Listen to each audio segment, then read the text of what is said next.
오늘 공시 가운데서 돈이 되는 공시 알아보겠습니다. JTJ 파트너스 양태준 차장입니다. 안녕하세요. 네, 안녕하세요. 네, 돈 되는 공시 베스트 3입니다.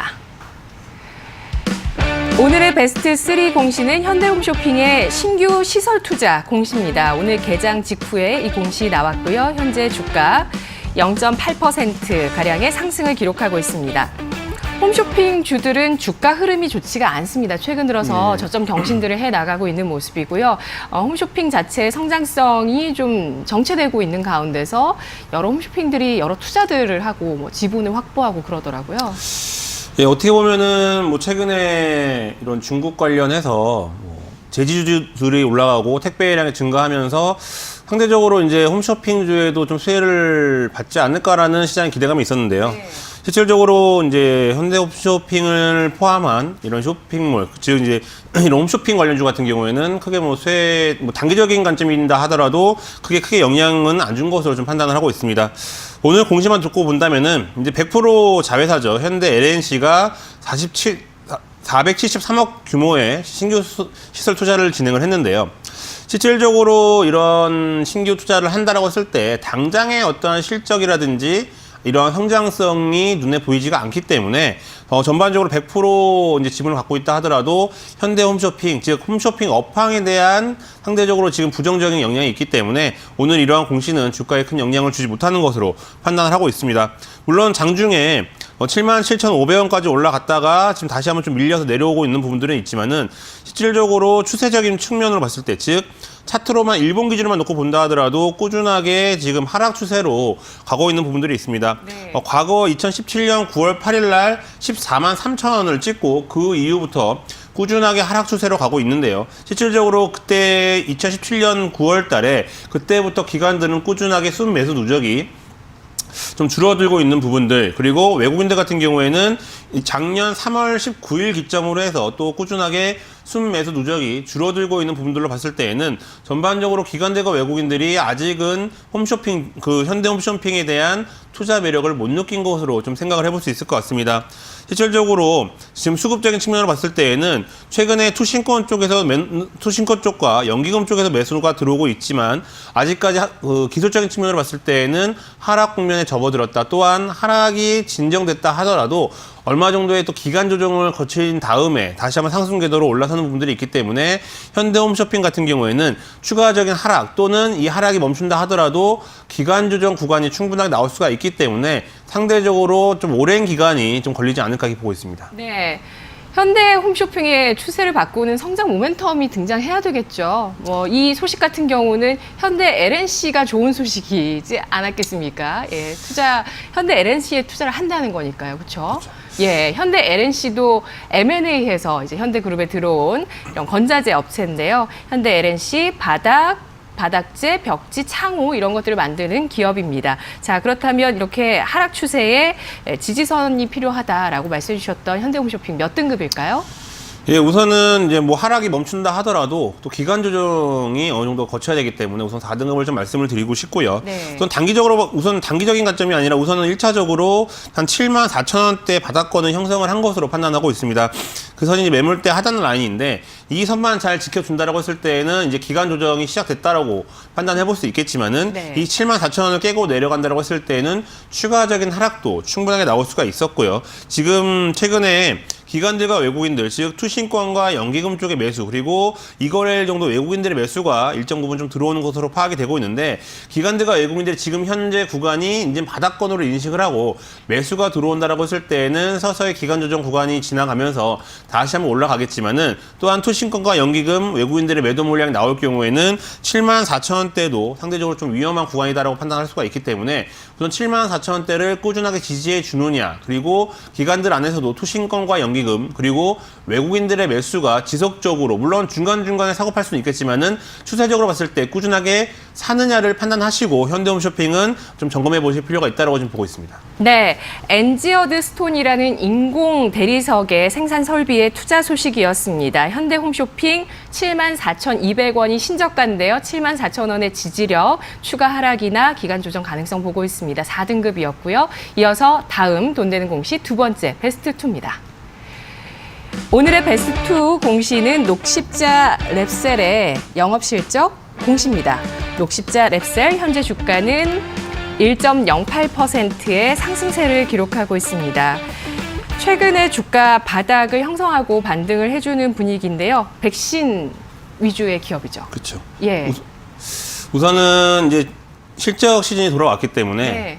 지금 시장 자체도 워낙 힘들죠. 그렇기 때문에 어떠한 기업의 성장 모멘텀과 이런 부분들이 어떻게 보면 버팀목 역할을 해줄 수 있는데 지금 시즌은 또 실적이다, 실적 키워드라는 부분들이 있는데 녹십자 랩셀 같은 경우에는 그래도 여기서 흑자 유지라든지 아니면 뭐 실적이 뭐 시장의 컨센서스에 부합 또는 어느 정도 저적이 나왔다 하더라도 성장성은 있다라는 이러한 이슈라든지 뉴스 또는 보고서들이 나오면 그나마 좀 긍정적으로도 볼 수 있겠지만은 우선은 지난해 영업 손실이 32억 원으로 적자 전환했다라는 이런 부분들이 나오고 있습니다.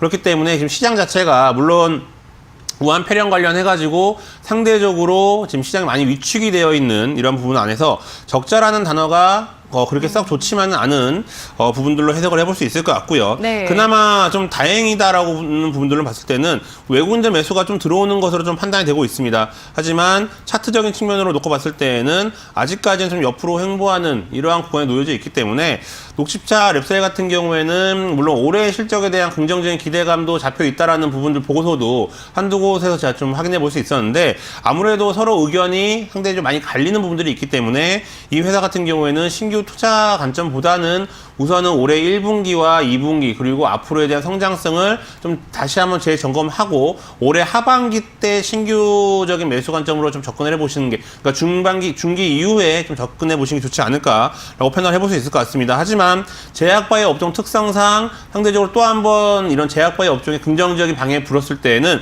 또 강한 시세 흐름도 나올 수가 있기 때문에 꾸준하게 관심을 갖고 지켜볼 종목 중에 하나이지만 우선은 적자 전환을 했기 때문에 시장에서 좀 소외를 받을 수도 있지 않을까 이렇게 보고 있습니다. 네. 백신 위주로 하는 녹십자 그룹 내에 세포 치료제를 생산하고 있는 녹십자 랩셀입니다. 지난해 적자 안타까운데요. 몇 등급 설정할 수 있을까요? 예, 우선은 뭐 제약바이오 업종 같은 경우가 뭐 딱 지금 뭐 실적만 갖고 접근하는 업종은 아니죠. 어느 정도 기대감을 또 가지고 또 접근을 하고 적자가 꾸준하게 난다라고 하더라도 어느 정도 기대감만 반영이 되면 또 한번 강한 시세가 나올 수 있는 것이 또 제약바이오 업종이기 때문에 우선은 3등급을 좀 말씀을 드리고 싶습니다. 전반적으로 기관들과 외국인들 쪽에서 매수가 즉 이제 외국인들과 투신권 쪽으로 사모펀드 쪽에서 매수가 들어오고 있는데 과연 이들의 매수의 관점이 녹십자 랩셀을 어떠한 관점으로 보는지 좀 더 시간을 두고 지켜봐야 될 필요가 있다고 판단하고 있고요. 일본 기준으로 봤을 때는 아직까지 옆으로 횡보하는 부분들, 뭐 지지선에 대한 부분들을 확인해 볼 수는 없겠지만은 주봉만 놓고 봤을 때는 현재 3만 원대, 즉 이 선을 좀 지지해주는 모습들을 확인해 볼 수가 있습니다. 따라서 중장기적인 관점으로 봤을 때 이 선을 지지선 역할로 어느 정도 완성해 놓는다라고 했을 때에는 다시 한번 상승 궤도로 올라설 수 있다. 하지만 지금 현재 제약바이오 업종 내에서도 적자가 나온 기업이기 때문에 또 한번 시장의 투심이 흔들릴 경우에는 큰 폭의 하락도 충분하게 나올 수가 있기 때문에 녹십자 랩셀 같은 경우에는 관심 종목으로는 놔두되 우선 실적이 턴하는지 그리고 이러한 3만 원 선에 지지한지 여부를 확인하신 이후에 접근해 볼 필요가 있다고 좀 보고 있습니다. 네, 알겠습니다. 바이오주 전반적인 기대 심리에 따라서 움직일 수 있는 종목으로 판단을 하고 있고요. 특별한 기대되는 파이프라인 같은 것들은 짚어주지 않으셨네요. 따라서 3등급 3만 원의 지지선 여부 중요하다고 보고 있습니다. 이어서 돈 되는 공시 베스트 1입니다. 오늘의 베스트 1 공시는 SK 렌터카의 주요 경영상 실적 공시입니다. SK 렌터카, 올해 주목할 기업이다. 한 증권사에서 1월 이런 분석을 내놓기도 했었고요. 뭐 이름에서 보실 수도 있듯이 이 렌탈, 공유, 경제, 그리고 내부적으로 보면은 중고차 사업까지 중고 시장도 굉장히 요즘 시대에 많이 커지고 있잖아요. 그런 사업을 하고 있습니다. 차장님도 기대하시나요? 예, 우선은 제가 이 회사를 좀 보다가 상당히 좀 의미 있게 본 것이 네. 연기금의 매수가 상당히 강하게 들어오고 있습니다. 지난 2019년 9월부터 연기금 매수가 지금까지도 꾸준하게 좀 들어오고 있는 부분들로 확인을 해볼 수가 있는데 연기금의 투자 성향상 단기적으로 뭐 치고 빠지는 전략이 아니고 중장기적인 성장 모멘텀을 가지고 있는 기업에 좀 투자를 하는 이런 성향이 있는데 우선 연기금의 이런 강한 매수가 SK 렌터카 같은 경우에 좀 긍정적인 효과가 충분히 나올 수 있다라고 판단하고 있습니다. 오늘 뉴스만 놓고 봤을 때에는 뭐 미래 성장 사업 중심 수익 구조 전환 성공 그리고 렌터카 수익 비중 60% 넘었다. 물론 단기 차익금이 증가했지만은 네. 전반적으로 지금 영업이익 같은 경우에 전년비 대비해서 90%가 올라갔다라는 이런 긍정적 뉴스가 상당히 많습니다. 따라서 올해 상당히 좀 기대를 해볼 수 있는 좀 구간에 놓여져 있지 않나라고 좀 판단을 해볼 수 있을 것 같고요. 전반적으로 지금 오늘 공시로 봤을 때는 SK 네트워크스가 보유한 차량 5,400대를 또 980원에 또 양수를 했습니다. 네. 그만큼 이제 좀 강하게 좀 드라이브를 걸 수 있는 부분들이 있기 때문에 아무래도 이러한 렌탈과 렌터카 수익 비중이 60%를 넘었기 때문에 추가적인 또 이 비중이 충분하게 넘어설 수 있다라고 지금 보고 있고요.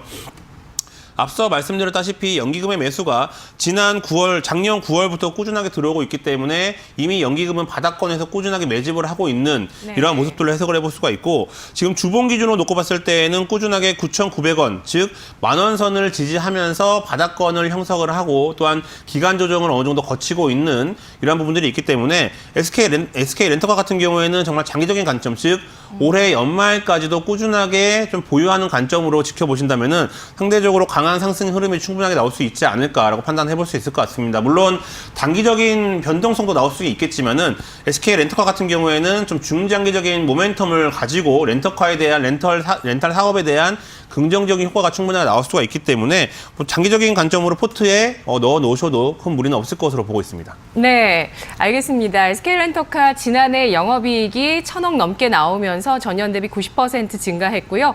SK네트워크스에 980억 원 내고 차량을 인수를 하고 또 유동성을 또 90억 원 차입금으로 확보를 했습니다. 이렇게 투자를 좀 적극적으로 하면서 성장하는 실적을 보여줬는데 올해 중장기 투자 권해주셨거든요. SK렌터카 몇 등급인지 또 유독 기대하시는 모멘텀이 있다면 뭐가 있을지 말씀해 주시죠. 예, 우선 뭐 앞서 말씀해 주셨듯이 실적이 잘 나왔죠. 그렇기 때문에 이런 실적이 렌탈 사업에 대한 부분들, 이번에 또 차량을 지금 양수하면서 이러한 렌탈 사업에 대한 비중이 늘어나면 그만큼 실적 개선이 더 나올 수가 있는 구간에 놓여져 있다라고 좀 판단을 하고 있습니다. 아무래도 이제 그런 효과라고 볼 수 있겠죠. 그렇기 때문에 지금에 대한 실적, 당장의 실적보다는 아무래도 연기금의 관점에서 봤을 때는 올해 실적이 다시 한번 성장할 수 있다는 관점이 있기 때문에 지금은 연기금의 이런 투자에 대한 패턴을 따라가셔도 큰 무리는 없을 것으로 판단하고 있고요. 등급은 그렇기 때문에 뭐 장기적인 관점이지만 좀 길 수는 있겠지만은 회사의 모멘텀으로 봤을 때는 2등급을 받아도 된다라고 좀 보고 있습니다. 지금 현재 11,300원의 가격대가 놓여져 있는데요. 현재 가격 구간 내에서도 충분하게 신규 매수 관점 접근이 가능하다라고 좀 보여지고 있고 주봉 기준으로 놓고 봤을 때 1차적인 저항선이 12,700원인데 이 선은 충분하게 돌파할 것으로 좀 판단하고 있기 때문에 그 다음 매물대 저항선인 14,000원 부근 즉 목표가는 14,000원을 좀 제시하도록 하겠습니다. 정말 좀 올해 한 1년 정도를 놓고 꾸준하게 좀 관심을 갖고 지켜보셔도 좋을 것 같고 손절가는 1,200원을 제시하도록 하겠는데 우선은 지금은 손절보다는 앞으로 꾸준하게 우상향 패턴으로 올라갈 수 있는 자리에 서서히 이제 놓여져 있다라고 좀 보고 있습니다. 네, 알겠습니다. 차량 5,400대 양수한 부분은 증설이나 마찬가지고요. 그리고 규모의 경제에 따라서 올해 실적 성장 기대를 하고 있습니다. 그리고 연기금이 매수하기 시작했었던 가격대 그 시점 9월의 저점이 10,000원 선인데요. 현재 주가 11,300원 선에서 거래가 되고 있습니다. 분석 잘 들었습니다. 네, 감사합니다.